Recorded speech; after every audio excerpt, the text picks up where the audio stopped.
అందరికీ నమస్కారం అండి. ఈరోజు శ్రీ శ్రీ జూబ్లీ హిల్స్ పెద్దమ్మ తల్లి దేవాలయాన్ని సందర్శించడం జరిగింది.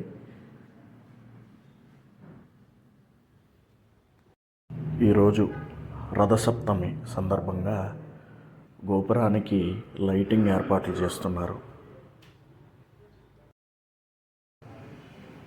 మామూలు సమయాల్లో మనకి కనిపించేటువంటి గోపురం మీదగానే భక్తులు ఆలయం లోపలికి వెళ్తారు. కానీ ఈరోజు ఆదివారం ప్రత్యేకంగా రథసప్తమి అవటం వలన చూశారు కదా, భక్తులని చాలా పెద్ద క్యూ లైన్ ఈరోజు ఉండటం జరిగిందండి.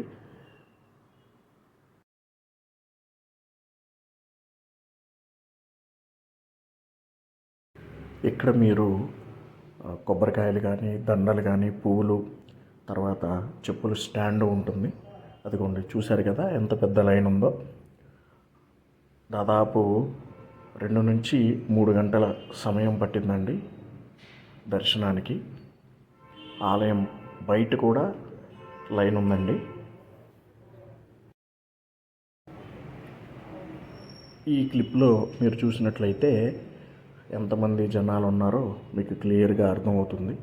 అలాగే మీకు కుడివైపు స్థలంలో కొత్తగా కొనుక్కున్నటువంటి వాహనాలకు వాహన పూజ జరుగుతుంది. సో మీరు చూసినట్లయితే అక్కడ చక్కగా ఒకరు బండి తీసుకున్నారు.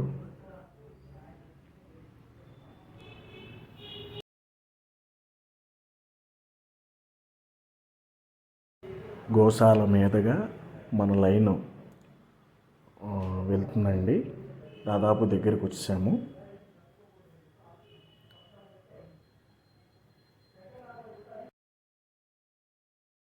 నేను కూడా హైదరాబాద్లోనే ఉండటం వలన 1 గంట ముందు అనుకున్నా కానీ అమ్మవారిని దర్శనానికి వచ్చేస్తాను. అలాగే ఈరోజు కూడా అనుకున్నాను. చూశారు కదా ఎంతమంది భక్తులు ఉన్నారు.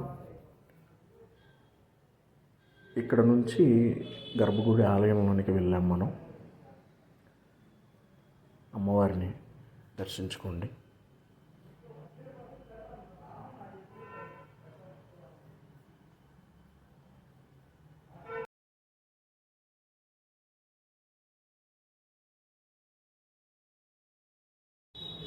అమ్మవారి దర్శనం అనంతరం ఎడమ చేతి వైపుగా ప్రసాదం కౌంటర్లు, అలాగే గణపతి ఆలయం, తర్వాత సరస్వతి ఆలయం, నాగదేవత ఆలయం అవన్నీ ఉంటాయండి.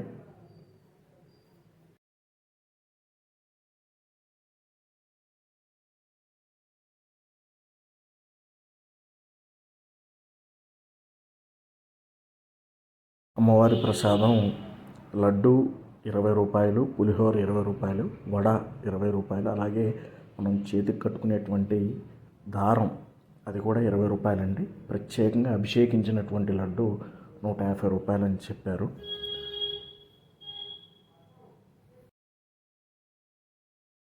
ఎప్పుడు భక్తులతో కిటకిటలాడుతూ ఉంటుందండి. కానీ ప్రత్యేకంగా ఆదివారం రోజు మాత్రం ఎక్కడెక్కడి నుంచో భక్తులు నైవేద్యం పెట్టుకుంటారు.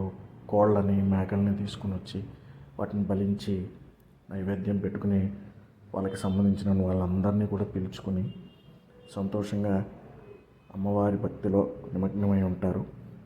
ప్రతి ఒక్కరూ ఈ ఆలయాన్ని సందర్శించుకోవాలని మనస్ఫూర్తిగా కోరుకుంటూ ఈ వీడియో మీ అందరికీ నచ్చిందనుకుంటున్నాను. మరిన్ని వీడియోస్తో నేను ముందుకు వస్తాను. Thank you so much. కుదిరితే వీడియో అంతా చూసి ఛానల్ని సబ్స్క్రైబ్ చేస్తారని మనస్ఫూర్తిగా కోరుకుంటున్నాను. Thank you.